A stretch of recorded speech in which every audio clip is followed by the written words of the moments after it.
Olá pessoal, bem-vindos ao podcast Festival Imagina, um festival que reúne arte, cultura, tecnologia, inovação, esportes.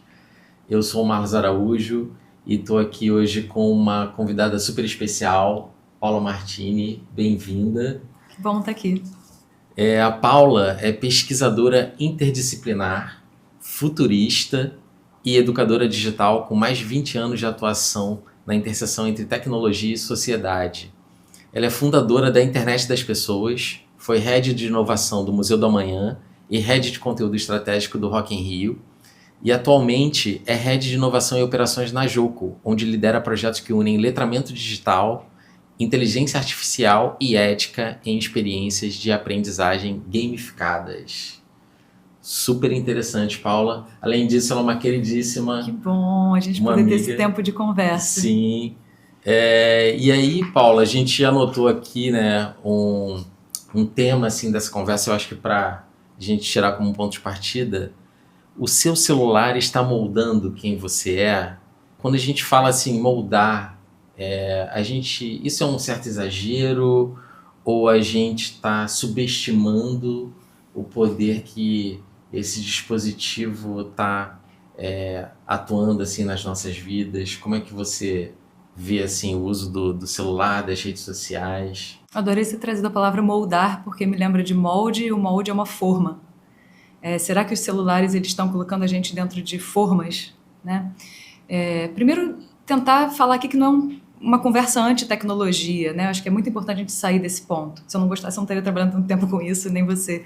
Mas a gente poder olhar para o impacto que esse uso cotidiano está tendo na gente. Eu acho que é um ponto de partida, porque a partir do momento que isso se torna nítido, isso se torna lúcido dentro de nós, não dá para desver o impacto. Né? A gente vai poder fazer escolhas melhores se a gente sabe o que isso causa na gente. Então, o celular em si, nenhuma questão com ele. O ponto é que o que a gente usa dentro dele, né, aquelas caixinhas que são os aplicativos, cada uma tem seu dono. Né? E a gente usa prioritariamente os aplicativos que são sociais, né? As redes sociais, e também queria trazer o quanto que as IAs estão também, né? O ChatGPT, dando nome aqui, né? ChatGPT, Gemini, Claude, todos esses, essa meia dúzia que tem, o quanto que eles estão também já seguindo essa lógica que é a lógica da atenção, a chamada economia da atenção, né? Que prende, vai fazer de tudo para a gente ficar ali dentro daquele quadradinho específico, que tem um dono específico, que tem seus bilhões específicos na conta. Então, acho que a gente pode partir desse olhar de que o uso do celular, ele em si não é uma questão, mas que a gente precisa usar a tecnologia e não permitir ser usada por ela, para determinar e moldar o que a gente vai ser, o que a gente vai desejar, o que a gente vai acreditar. Porque a pergunta é essa, será que a gente acredita no que a gente acredita porque é isso mesmo, ou porque a gente não foi apresentado a outras coisas? Será que a gente gosta do que a gente gosta, porque a gente gosta mesmo, ou porque não foi apresentado outras coisas para ficar dentro de uma bolha? E aí essa conversa vai longe. Pois é, Paula, porque assim, tem um assunto que depois eu queria entrar, que é a questão do futurismo, que é a gente agora meio que chegou no futuro com a inteligência artificial. Para mim, assim, entramos no século XXI, mas antes disso eu queria perguntar para você, porque foi muito falado de umas décadas para cá que a programação tem que ter na escola, no currículo escolar, é muito importante, e agora a IA está atravessando isso. E a gente também tinha essa questão de que os jovens já são nativos digitais, a geração que nasceu com a internet, como se eles já estivessem mais preparados para o futuro. Mas como é que você está vendo isso? Será que os jovens estão realmente preparados para esse presente onde está tudo acontecendo? Eu acho que é um papo muito errado isso do nativo digital. Por quê? Nasceram sim no tempo digitalizado, né? Diferente de nós que vivemos a transição. Por ter vivido a transição, a gente entendeu conforme as coisas foram chegando o que elas se apossavam, né? Eu deixei de usar a câmera digital, o que fosse digital mesmo, a câmera fotográfica, o iPod, o meu bloco de notas, a minha agenda. A gente hoje condensa tudo dentro de um ambiente específico, isso é bastante perigoso, né? Em termos de atenção. Então, eu vou pegar meu celular para olhar a agenda e, de repente, quando eu estou ali passando 7 horas de dedo no Instagram. Enfim, então acho que tem esse ponto. E eu acho que a questão do nativo digital, que é importante a gente trazer, é que essa noção, a apropriação crítica das tecnologias não vem do fato de alguém ter nascido num tempo. Tem nada a ver uma coisa com a outra. Se apropriar criticamente tem a ver com ser orientado desde o início sobre as coisas que tem por trás da tecnologia. O que tem por trás? Já comecei falando aqui, a lógica financeira, econômica, geopolítica, que tem psicológica. Tudo que é feito para a gente ficar ali dentro. E por que é feito para a gente ficar ali dentro? É porque nós somos o produto, né? Aquela frase clássica que se o serviço é de graça, o produto é a gente. Uhum. Né? O produto é a nossa atenção sendo entregue para os anunciantes, enfim, para quem produz ali. Acho importante a gente trazer essa questão do futurismo que você trouxe, porque eu gosto muito de ficção científica, ficção especulativa em geral, muito. E a gente pega aqueles livros escritos em 1930, tem alguns que eu gosto muito, tipo Admirável Mundo Novo, acho que traduz perfeitamente o que a gente está vivendo agora, né? Essa cultura da gente viver querendo a dopamina, querendo o sistema de recompensa, e a soma, né? A droga que tomava-se no livro. A gente poder visualizar que essas visões de futuro do passado deram ideia e moldaram e deram subsídio para o presente acontecer. Então, um ponto importante da gente trazer é assim, que exercício de futuro a gente está fazendo hoje? Que futuro é esse que a gente está imaginando? Que a gente está especulando que pode ser? Porque é esse futuro que a gente especula hoje que vai acontecer. Se a gente fica só pensando distopias e consumindo distopias o tempo inteiro, está tudo dando errado, o planeta está acabando, a sua atenção está no lixo. É isso que a gente ouve o dia inteiro, e os jovens ouvem isso o dia inteiro. Então, você pega um estudo recente do IBGE sobre a tristeza dos adolescentes. 70% dos adolescentes já pensaram em por que viver. Caramba. Está todo mundo muito drenado porque não tem perspectivas de um futuro protópico, não precisa nem ser utópico, né? A utopia também é um lugar que é bom para a gente se direcionar e onde a gente deseja chegar. Mas esses jovens, eles não estão com uma perspectiva positiva. Então, assim, se você não está pensando algo que pode ser o desejável, o futuro desejável não está sendo pensado, a gente vai para o futuro possível, para o futuro provável. E, né, sabemos que não é o melhor que a gente tem estipulado hoje nas nossas ideações artísticas. Pois é, porque a gente não tem muito controle de como isso está sendo feito, né? E tem um discurso também da parte das companhias de que é sempre por um bem, né? Ou essa rede social que o algoritmo que vai se moldando a você não, mas é para te entregar anúncios e postagens melhores, né? Eles meio que se protegem. O que a gente entrega em troco da conveniência? E não sabe que está entregando, acha só bom. É muito bom que o meu Spotify me conheça melhor que o meu terapeuta. Ai, que ótimo, vai me dar as músicas que eu nem sabia que existia.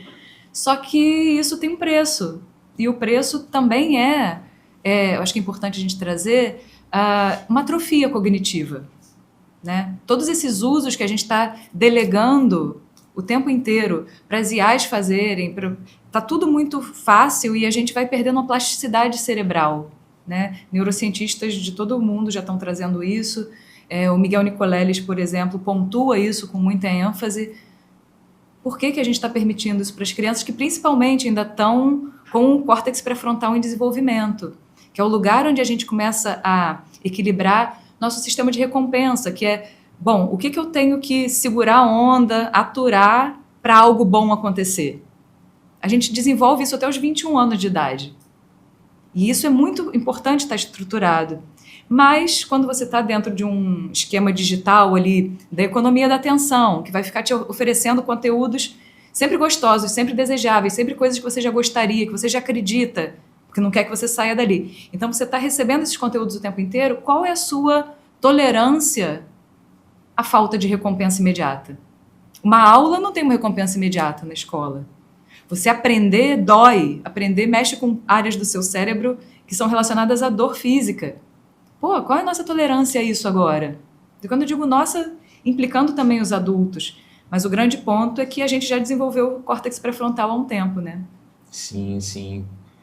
Super concordo, Paulo, mas aí pensando, fazendo um gancho já que você tocou na escola, na educação, é que eu não sei se a escola está conseguindo também acompanhar a velocidade com que as coisas estão se transformando e aí conectando já também com o trabalho que você está fazendo hoje, né, de gamificação e de educação.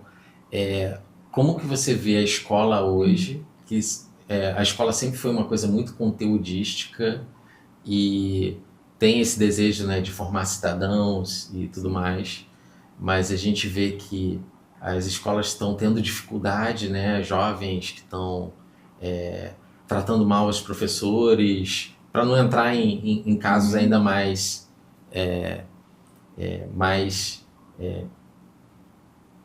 difíceis assim.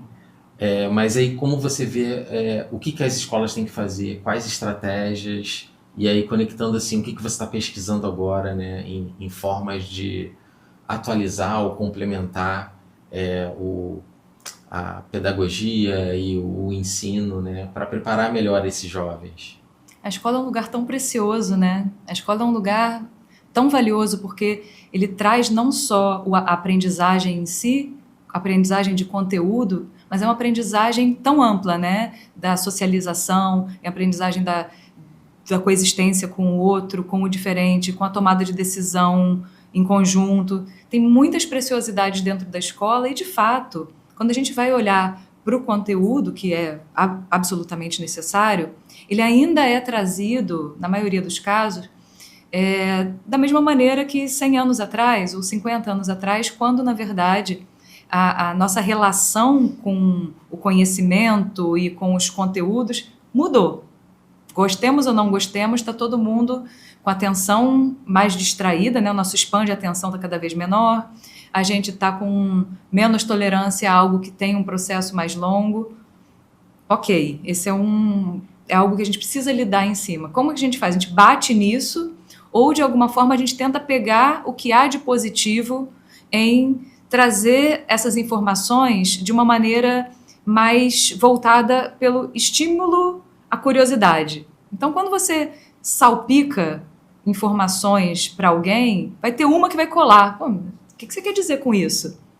E aí explorar a partir do que bate na pessoa, né, com a abordagem construtivista, é algo que de fato vai gerar uma aprendizagem real, né, que você vai querer aprender. Tudo bem, vai ter coisas que a gente precisa aprender sem querer e é isso mesmo.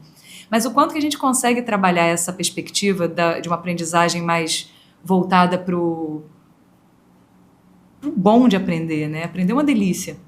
Então, como que a gente pega isso e dialoga, por exemplo, com a linguagem que os jovens têm hoje em dia? Qual é a linguagem principal? Jogos, né? A chamada gamificação, que pode ser vista de uma maneira negativa, mas pode ser vista de uma maneira positiva. Afinal, o game é o lugar onde o jovem socializa, é o lugar onde ele aprende habilidades, né? Isso é notório, só que como tudo tem medida, como tudo tem objetivo. Trazer para a educação algum grau de permeabilização com o conversacional da coisa. Você diz algo, o outro traz, e diz algo, o outro traz. É bom. Você trazer isso voltado para o gamificar, eu tenho ali uma vontade de fazer melhor. Não à toa, um aplicativo de idiomas que a gente sabe, não sei se pode falar os nomes aqui, mas, por exemplo, o Duolingo, faz um sucesso enorme com os jovens. E ele está ali gamificando, está jogando game e está aprendendo o idioma. E tudo bem, está aprendendo, sabe? Então, o que a gente faz? Atualmente, eu estou com um projeto muito lindo que está indo para a 4ª edição, que se chama Olimpíada Digital. E a Olimpíada Digital ela é voltada para os estudantes das escolas públicas. Já foram mais de 40 mil estudantes participando. São jornadas curtinhas, de 7 minutos, em que ele, de forma gamificada, conversacional, toma contato com as grandes transformações do mundo, que já é difícil para a gente pegar a partir dos nossos privilégios. Imagina as pessoas que são nas escolas públicas, né, que já tem uma série de outros empecilhos. Então, para evitar que essas informações que ficam só nos festivais de inovação, fiquem só nos festivais de inovação e nos donos das grandes empresas, a gente traz isso. Vamos debater aqui como que é lidar com o uso da IA de uma maneira ética? 7 minutinhos você toma contato com isso e depois expande. Sobre cyberbullying, como manejar isso. Bet, quais são os riscos das bets, né, que a gente sabe que é o impacto. Então, você cuidar disso, ao mesmo tempo que os alunos fazem essas jornadas e pontuam para as escolas, ou seja, uma Olimpíada, tem competição, tem game em cima de tudo, é uma forma que a gente encontrou de democratizar essa perspectiva e fazer com que eles se sintam e tenham recursos para pensar melhores futuros. Que legal. Para se colocarem aptos para um futuro que está vindo de uma maneira mais consciente, crítica, segura. E eu imagino que isso até ajuda a conversar sobre isso dentro de sala de aula depois, não é? Vira um material ali. Tem, assim, de maneira espontânea, professores usam em sala de aula como recurso educacional. Então, coloca no projetor a jornada ali de 5 minutos e vai fazendo junto com a turma. Então o que você acha dessa situação aqui, em que a menina entrou no Instagram e viu uma realidade em que o corpo era perfeito, a vida era perfeito, e ela começou a se sentir mal com isso, que é um dos retratos, né, por exemplo, das pesquisas que eu estou mencionando aqui. A gente poder avaliar isso juntos é uma maneira de você poder expandir a relação com o digital, tirar da demonização, porque os jovens ouvem isso em casa, né, por falta de informação dos pais, ou não deixo completamente, ou então, você só faz isso, você não sai daí. Claro que não sai daí, é feito para não sair daí.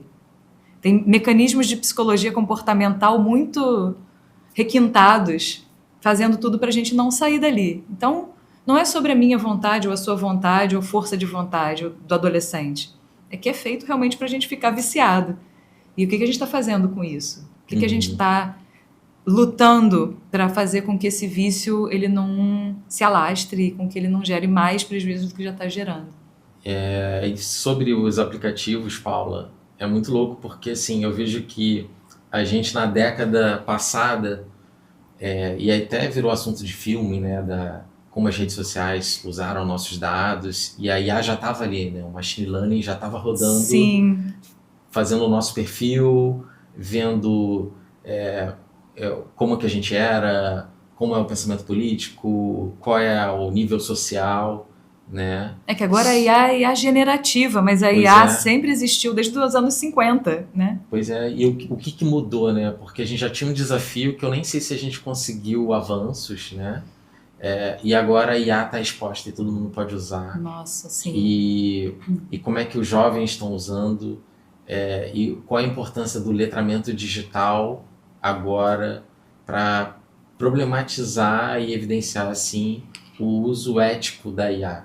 Né? E com os mesmos donos, né? É importante a gente notar que a Meta, que é a dona do Instagram, do Facebook e do WhatsApp, é a dona da Meta AI, que está ali dentro do nosso, sei lá, WhatsApp, e te chamando para conversar o tempo inteiro. Você, sem querer, esbarra na bolinha ali e começa. A gente tem a Google, né, a Alphabet, que é a dona do YouTube, do Google e tudo mais, e é a dona do Gemini. Qual é o risco de você estar conversando o dia inteiro com um chat de IA generativa que já sabe tudo de você a partir dos seus usos dos outros produtos? Então, tem uma coisa que é importante trazer: as IAs funcionam na mesma lógica da economia da atenção que a gente estava falando, né? Que a IA vai fazer de tudo para a gente não sair dali de dentro.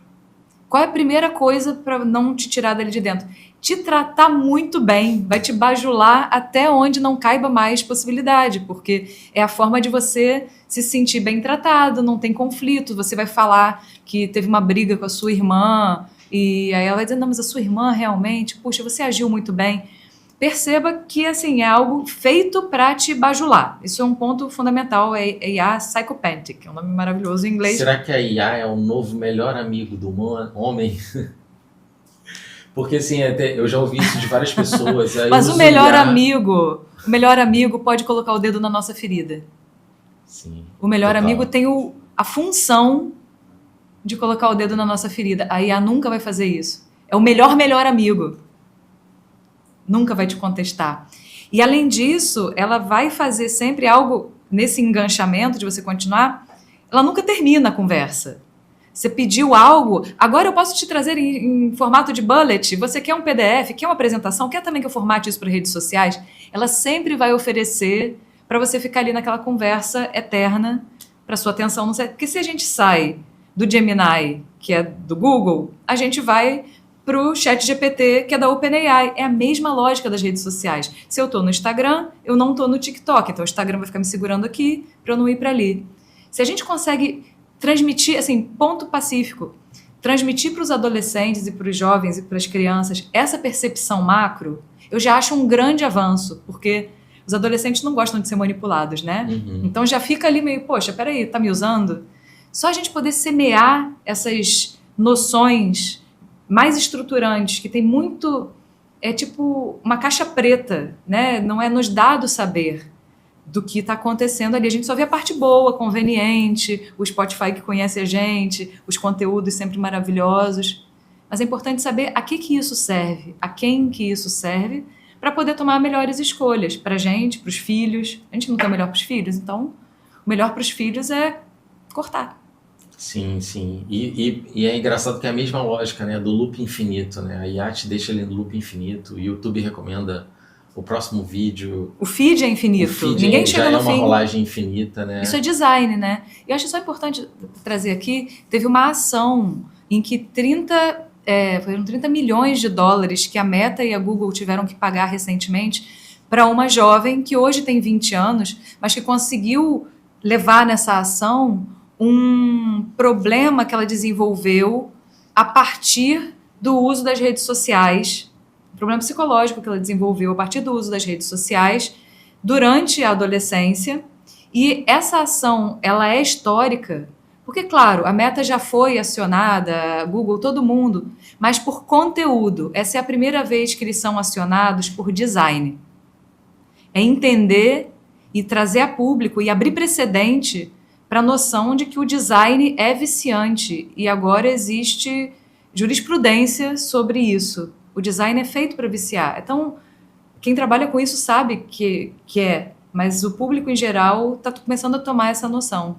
E, Paula, pensando assim no jovem que está decidindo o que vai fazer da vida, o que vai estudar, o que vai prestar para o vestibular, e ao mesmo tempo tem esse mundo de incertezas, de o que vai ser futuro, será que a gente já chegou no futuro e está num platô que para onde a gente vai, né? Porque eu vejo que os adultos que estão no meio de trabalho já estão se perguntando, né?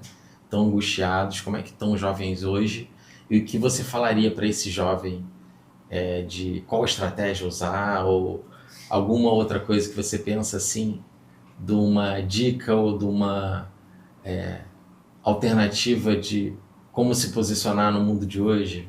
Eu gosto muito de adolescente, eu tenho alunos adolescentes, eu gosto muito de conversar com eles sobre isso, porque tem coisas que não se perdem, não importa qual carreira, qual curso ou escolha, mas que não se perde, que são o que a gente vai desenvolvendo a partir dos interesses. Então, o que eu diria a princípio? Ter uma atenção e uma dedicação ao que nos chama a atenção. Me chama a atenção, estou com desejo de saber sobre isso, mergulha.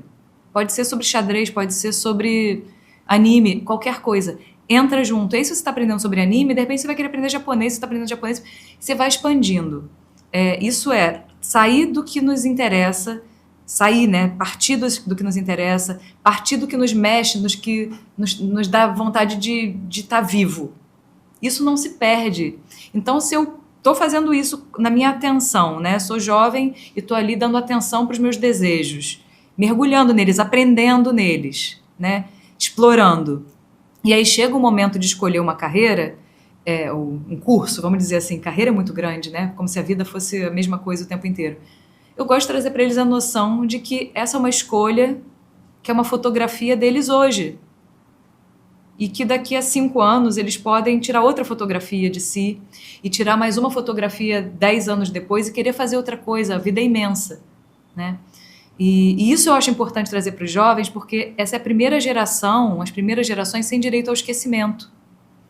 A vida, o crescimento desses jovens, o amadurecimento desses jovens, desde que eles têm 10 anos de idade, estão documentados, estão acessíveis nas redes sociais, nos bancos de dados em geral. A gente não, a gente está lá, né, guardado num álbum.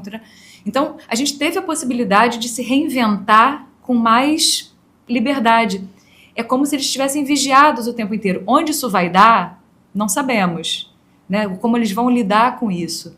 Mas é saber que nada está escrito em pedra, sabe? E outra coisa, cuidar desses rastros digitais também. Sempre se perguntarem, antes de botar algo online, o que eu quero com isso? Para que eu estou fazendo isso? Para ter a noção de que, infelizmente, os passos que a gente dá no digital podem ser resgatados lá na frente. Isso é uma questão do uso ético do digital. Ali na frente, você vai pegar o seu primeiro emprego, vão te catar, vão te levantar sua ficha.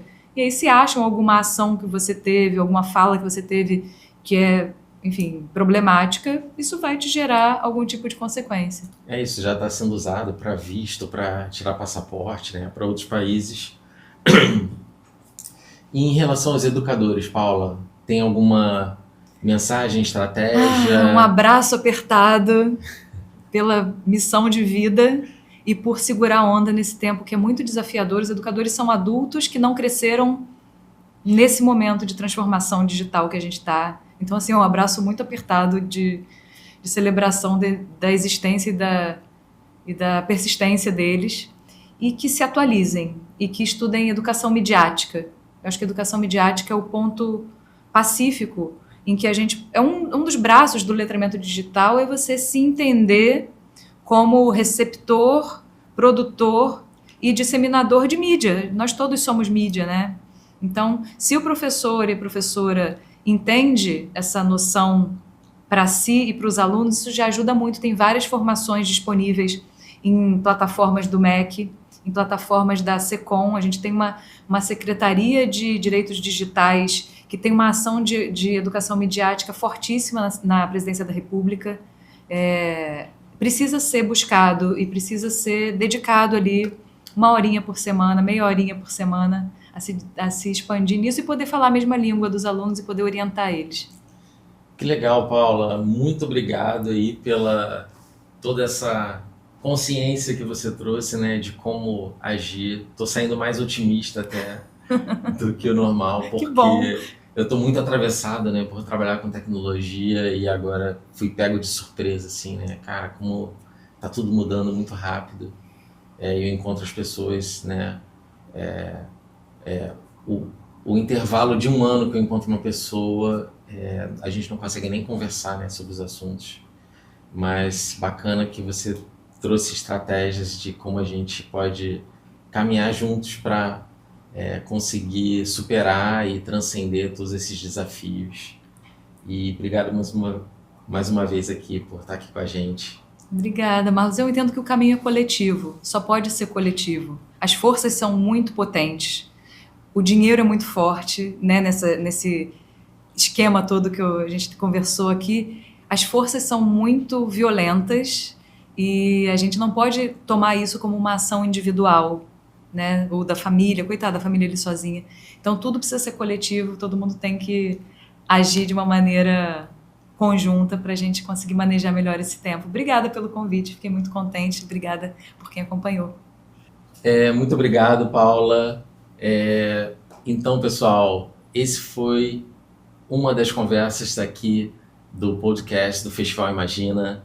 Terão outras conversas. Vai ser um prazer estar aqui com esses convidados maravilhosos para tratar de todos esses assuntos que atravessam as nossas vidas. E fica aqui o convite para acompanhar a gente no site, nas redes sociais, festivalimagina.com.br, porque no dia 30 a gente vai estar lá no Parque Madureira com um evento que vai envolver arte, cultura, educação, esportes, como tudo isso se conecta. Então aguardo vocês lá, que vai ser muito legal. Valeu!